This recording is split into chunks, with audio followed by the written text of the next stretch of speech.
Yes, students, let's start our discussion with species area relationship today. ठीक है, जैसे हमने अभी तक कल बात की थी कि हमारे यहाँ कैसे बायोडाइवर्सिटी है, हमने उससे पहले बात की थी कि हमारे यहाँ 3 लेवल्स बायोडाइवर्सिटी के कैसे हैं, ठीक है, उनमें हमने पूरा उनका डिस्कशन किया था, स्पीसीज लेवल पे भी किया था। फिर उसके बाद हम पैटर्न्स पे आ गए थे बायोडाइवर्सिटी के, जिसमें हमने कल लैटिट्यूडनल ग्रेडियंट्स के बारे में डिस्कस किया था, ठीक है।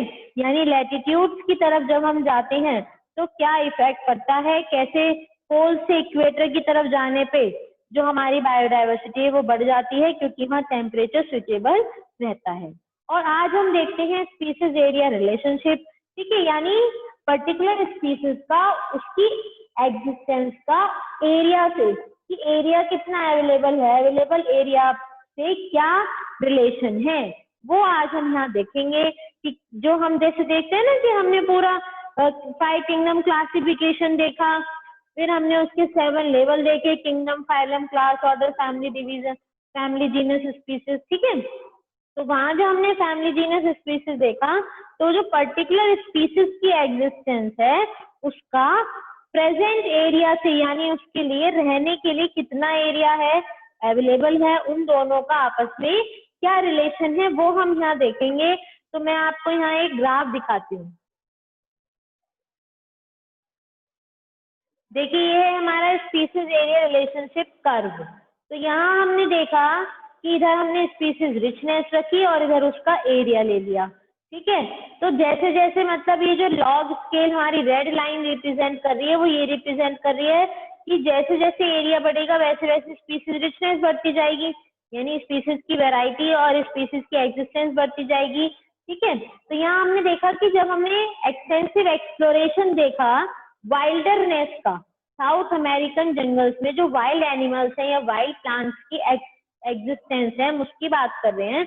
तो वहाँ जो ग्रेट जर्मन नेचुरलिस्ट और जोग्राफर थे अलेक्जेंडर वॉन ह्यूम्बोल्ट, ठीक है, इन्होंने ये ऑब्जर्व किया कि एक पर्टिकुलर रीजन में जो स्पीसीज रिचनेस है वो कब बढ़ेगी, जैसे जैसे एरिया बढ़ेगा, लेकिन एक पर्टिकुलर लिमिट तक। ऐसा नहीं है कि एरिया बढ़ता जाएगा तो रिचनेस बढ़ती ही जाएगी, वो एक टाइम के बाद रुक भी जाएगी। और इसी को उन्होंने क्या बताया, इस रिलेशनशिप को उन्होंने स्पीसीज एरिया रिलेशनशिप बताया, ठीक है। जैसे उन्होंने देखा कि एंजियोस्पर्म प्लांट्स थे, जो एंजियोस्पर्म्स क्या होते हैं, जिनके अंदर सीड्स कैसे होते हैं, फ्लावर प्लांट ग्रो होता है और कवर्ड वाले सीड होते हैं, कवर्ड सीड्स प्रेजेंट होते हैं। यानी एंजियोस्पर्म प्लांट्स देखे, बर्ड्स देखी, बैट, फ्रेश वाटर फिशेस देखी, और उन्होंने उनके बिहाफ पे, उनकी प्रेजेंस के बिहाफ पे एक जब ग्राफ प्लॉट किया तो उन्हें एक रेक्टेंगुलर हाइपरबोला मिला।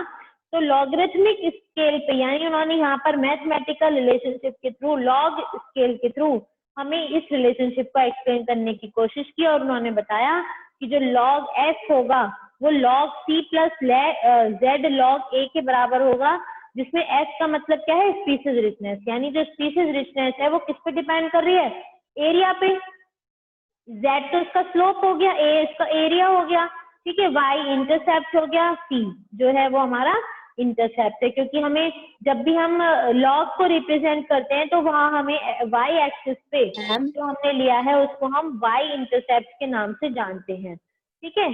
तो हम यहाँ देख सकते हैं कि जब हमारा एरिया इधर एक्स एक्सिस पे चल रहा है और स्पीसीज रिचनेस पूरी वाई एक्सिस पे चल रही है, तो जब हमने पूरा टोटल कैलकुलेट करने की कोशिश की कि स्पीसीज रिचनेस किसके बराबर होगी, तो हमने देखा कि स्पीसीज रिचनेस जो होगी वो पूरे एरिया के इक्वल होगी, यानी जेड लॉग ए के बराबर, प्लस उसका जो वाई इंटरसेप्ट कितना आ रहा है, इन दोनों को कैलकुलेट करने के बाद हमें लॉग एस की वैल्यू मिलेगी। ये ऐसा हमें जो अलेक्जेंडर वॉन ह्यूम्बोल्ट थे इन्होंने एक्सप्लेन किया स्पीसीज रिचनेस कर्व के थ्रू। और कुछ इकोलॉजिस्ट ने ये डिस्कवर किया जो Z की वैल्यू है वो 0.1 से 0.2 तक रहती है, जब तक हम एक टेक्सोनोमिक ग्रुप की बात नहीं कर रहे हैं तब तक, ठीक है। लेकिन अगर आप एनालाइज करोगे एक बड़े से एरिया में, पूरे इंटायर कॉन्टिनेंट में अगर आप एनालाइज करते हो, तो ये वैल्यू 0.6 से 1.2 तक भी पहुंच जाती है।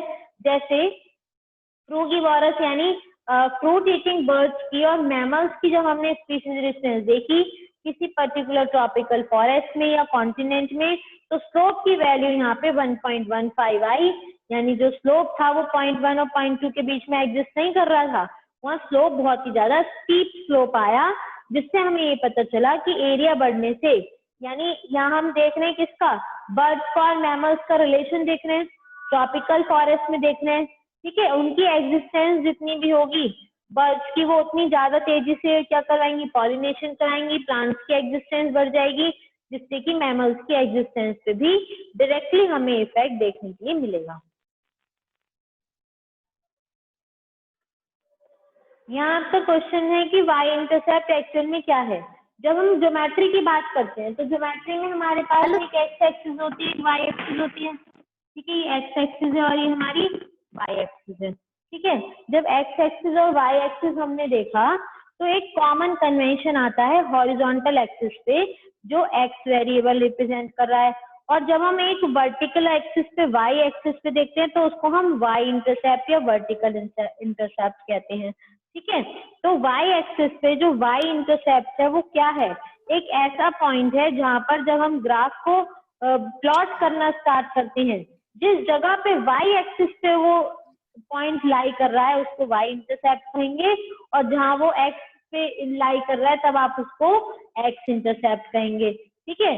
जैसे कि हमने यहाँ पर देखा कि अगर कोई ग्राफ इस तरीके से जा रहा है तो इसका यहाँ पर क्या ये वाई इंटरसेप्ट है, और इस पॉइंट पे एक्स की वैल्यू कितनी है, 0 रहेगी, तभी तो यहाँ पे पॉइंट लाई करेगा।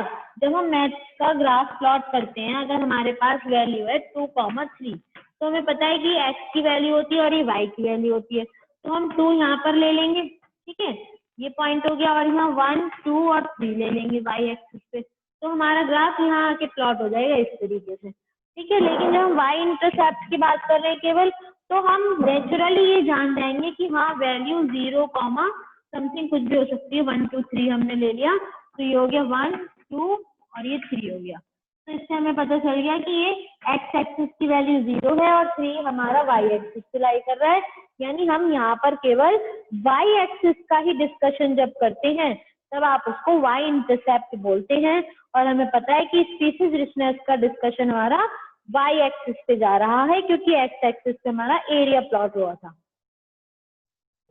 अब हमारा आगे जो टॉपिक आता है,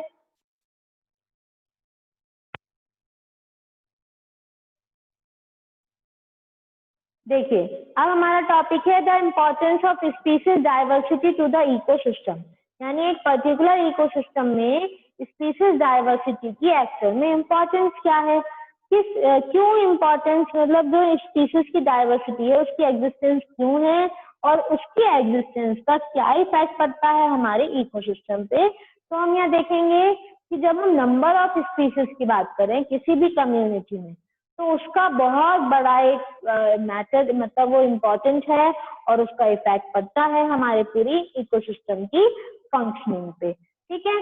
जैसा कि हमने देखा कि किसी भी मतलब इकोलॉजिस्ट के लिए अगर हमने देखा तो वो पर्टिकुलर एक इसका आंसर एक्सप्लेन नहीं कर पाए, क्योंकि बहुत सदियों से, डिकेड से जो इकोलॉजिस्ट हैं वो ये मानते हैं जो कम्युनिटीज जिनके अंदर ज्यादा स्पीसीज हैं वो ज्यादा स्टेबल हैं, और जिनके अंदर स्पीसीज कम है वो कम स्टेबल है। तो यानी स्पीसीज डाइवर्सिटी को एक्सप्लेन करने की कोशिश की बायोलॉजिस्ट ने, इकोलॉजिस्ट ने, और ये बताने की कोशिश की कि स्पीसीज डाइवर्सिटी का क्या इफेक्ट है। तो उन्होंने ये बताया कि जहाँ पर वैरायटी ज्यादा है, स्पीसीज ज्यादा है, तो वहां पर स्टेबिलिटी ज्यादा है, और जहाँ कम है वहाँ स्टेबिलिटी कम है। तो एक्चुअल में वो इस थॉट से अपने क्या कहना चाहते हैं, क्योंकि हम सभी जानते हैं कि जब, अभी मैंने आपको एक एग्जाम्पल भी समझाया था कि अगर हमारे पास किसी चीज की वैरायटी ज्यादा है, जैसे हम दिवाली पे क्रैकर्स लाए या होली पे कलर्स लाए और हमारे पास केवल एक ही कलर है या एक ही क्रैकर है, तो सारा प्रेशर उसी के ऊपर आ जाएगा।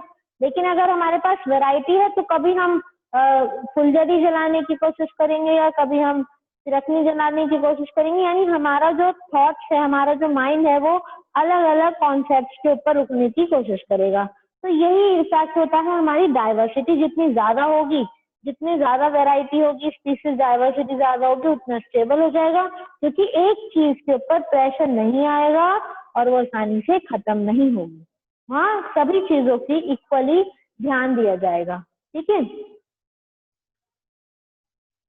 फिर हम देखते हैं आगे कि what exactly is stability for biological community. Actual में एक स्टेबल कम्युनिटी क्या है, should not show too much variation, यानी ऐसा नहीं है कि वहां पर हर साल प्रोडक्शन में जो वेरिएशन है वो आ जाए, ठीक है, कि कुछ का हर साल बहुत ज्यादा हो जाए।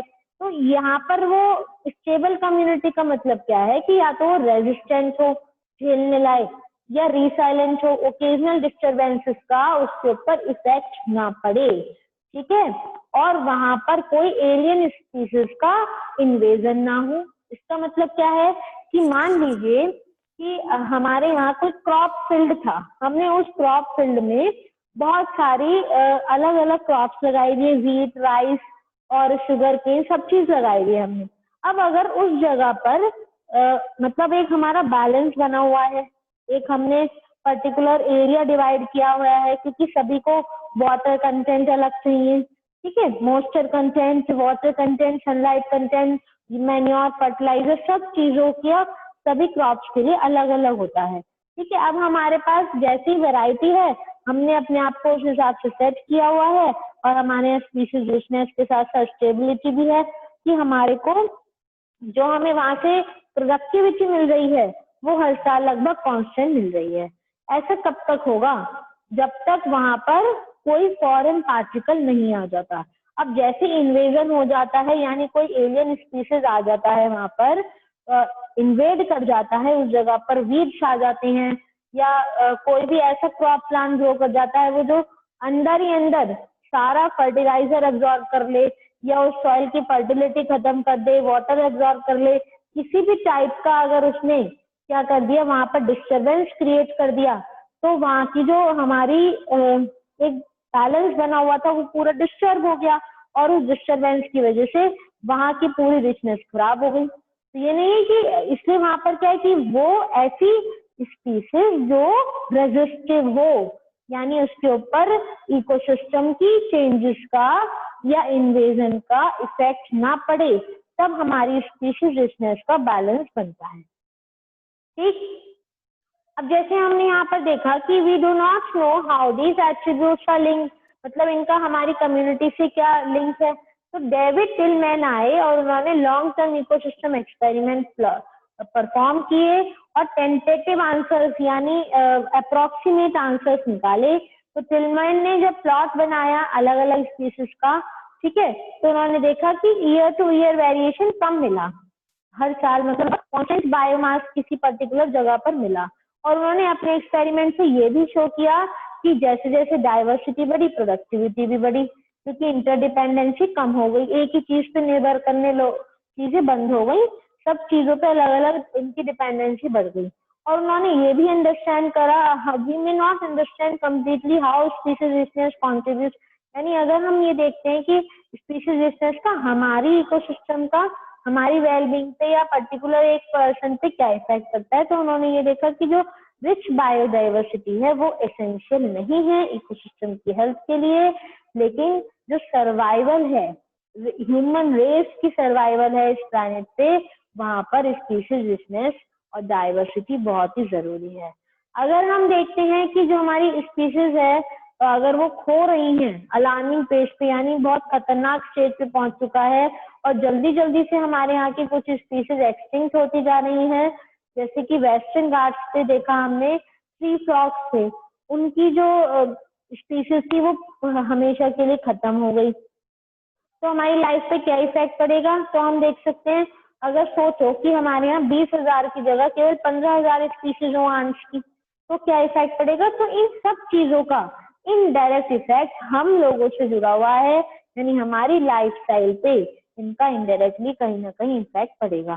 ठीक है, तो इस क्वेश्चन का कोई डायरेक्ट आंसर नहीं है कि क्या इफेक्ट पड़ेगा, क्या है, इनडायरेक्ट आंसर ही हम इसका दे सकते हैं। तो इस एनालॉजी को समझाने के लिए रिवर्ट पॉपर हाइपोथेसिस दी स्टैनफोर्ड इकोलॉजिस्ट पॉल एनरिक ने। ठीक है, तो जैसे उन्होंने क्या किया, एयरप्लेन की बात कर रहे हैं, मान लो एक एयरप्लेन एक इकोसिस्टम है, तो उसके सारे पार्ट्स जुड़े हुए हैं आपस में, ठीक है, बहुत सारी स्पीशीज जुड़ी हुई है, यानी जैसे एयरप्लेन के बहुत सारे पार्ट्स आपस में जुड़े हुए हैं, तो उन्होंने एयरप्लेन को एक इकोसिस्टम कह दिया और जो उसके पार्ट्स हैं उनको स्पीशीज कह दिया। अगर हर passenger, if every passenger traveling in it starts copying a rivet to take home, यानी वो सोचे कि मैं इसकी एक चेयर अपने घर ले जाऊं, कोई भी पर्सन उसमें बैठा है वो कह रहा है मुझे इसका कर्टेन अच्छा लग रहा है, मैं आज अपने साथ कर्टेन ले जाता हूँ। तो अगर हर पर्सन जो उस प्लेन में, एयरप्लेन में ट्रेवल कर रहा है और वो उसकी एक एक चीज अपने साथ अपने घर ले जाने लगे, तो आप सोचिए तो स्पीशीज क्या होगा, वहां से एक्सटिंक्ट हो गए। ठीक है, तो फ्लाइट पे इफेक्ट नहीं पड़ा इस चीज का। आप देख सकते हैं जो एयरप्लेन जैसे उड़ रहा था वो तो वैसे ही उड़ेगा, यानी इकोसिस्टम जो जैसे चल रहा था वो वैसे ही चलेगा। लेकिन स्पीशीज के कम होने से या खत्म होने से, यानी उस एयरप्लेन की फैसिलिटीज के कम होने से या खत्म होने से हमारे ऊपर, हमारी लाइफ स्टाइल के ऊपर इफेक्ट पड़ेगा। और अगर ऐसा लगातार होता रहा तो ये डेंजरसली हमारे लाइफ स्टाइल को बहुत ज्यादा इफेक्ट करेगा।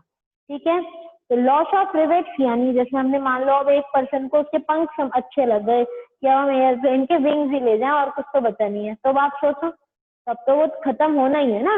कोई विंडो ले जाए, कोई सीट ले जाए, तब तो फिर एयरप्लेन के बचने का कोई मतलब ही नहीं बनता। एयरप्लेन कब तक बचेगा, जब तक आप उसके अंदर की चीजें ले जा रहे हो, कोई बात नहीं।